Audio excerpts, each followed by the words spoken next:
I got caught up in working in them dead-end jobs. I got caught up in working in dead-end jobs. What's going on, family? Shalom to everybody. I pray y'all are having a blessed day.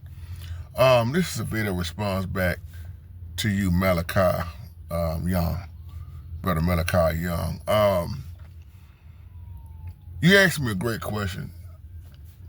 One thing that I regret and that I missed doing that I should have still found the way to follow up and go through with it. My answer to that was trade school.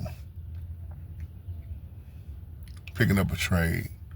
When I was coming up, it was rough. Didn't have a lot of money. And I don't know if ATI is still around. ATI Institute. You had DeVry, you had ATI.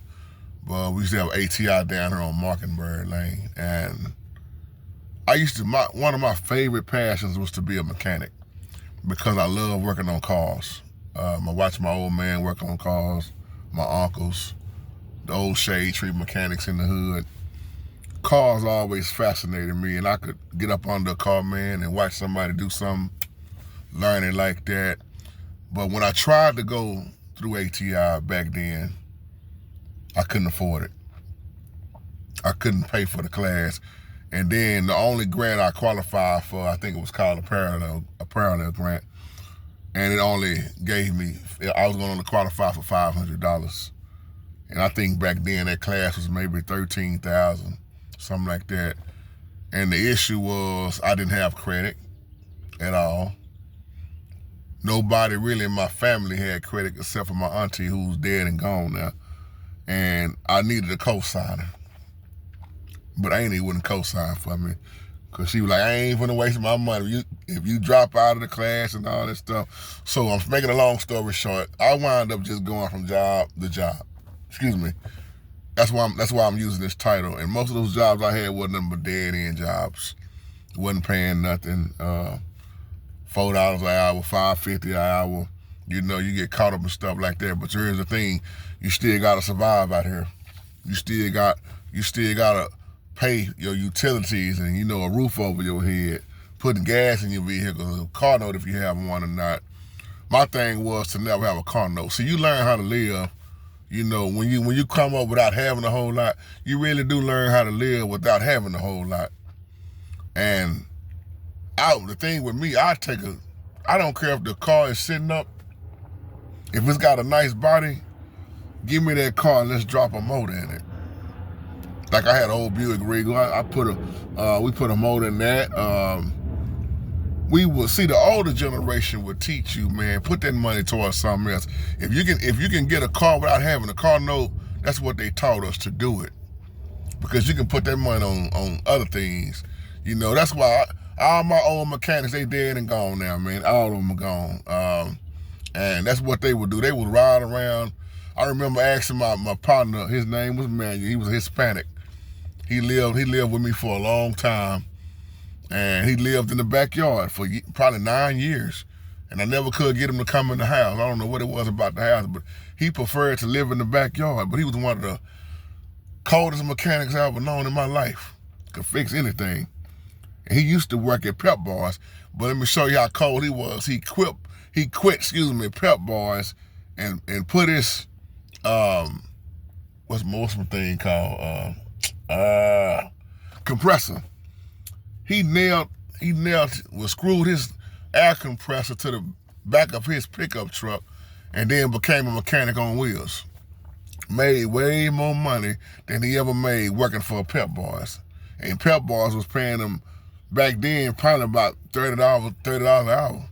But by him going into business for himself, imagine all the money he made. I would watch him do so many jobs a day, putting in motors.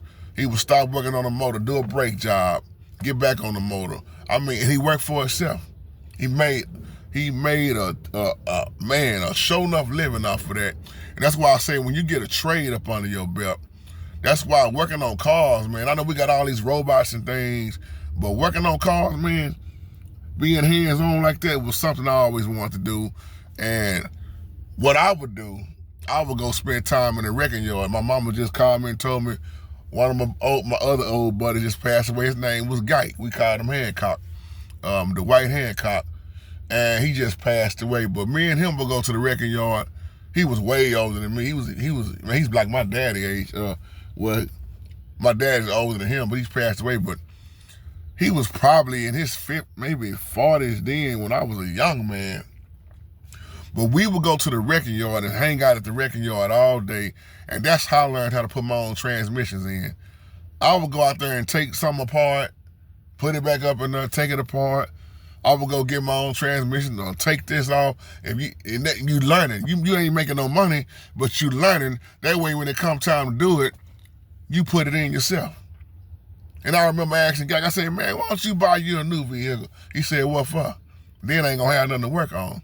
And then he said, why would I want a car note, youngster? This all I need is this old truck. This old four-barrel carburetor. Brother Amos was like working on them vehicles too. Brother Amos, you know what I'm talking about. He had an old Chevy Silverado, man, 73 that he kept. And I used to have a 73. No, I had an 83. I hate I got rid of that truck. I should have never got rid of that truck because now in these days time, man, the cost of living. But that's one thing I regret, to make a long story short. I wish I had went back and still tried to get my, my license as an auto mechanic, as a mechanic, excuse me. I got a partner I went to school with named Lorenzo. That's all he do. And he does well, because people gonna always need their cars fixed. But you got a lot of shady mechanics out here that will try to rob the mess out of you when you don't know nothing about vehicles. So to make a long story short, I'll answer this question before I leave. You asked me about how you stop them from getting over on you and all that stuff when they say they put this part in or they fix you or even a motor. How you know they ain't lying? Well, what I would do as I close, I would take a highlighter.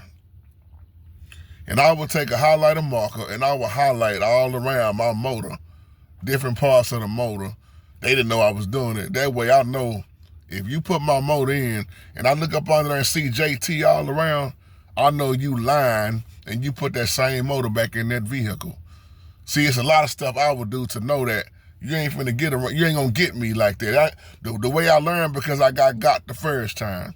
So on that note, y'all, I love y'all. Take care and have a wonderful, blessed day. Shalom.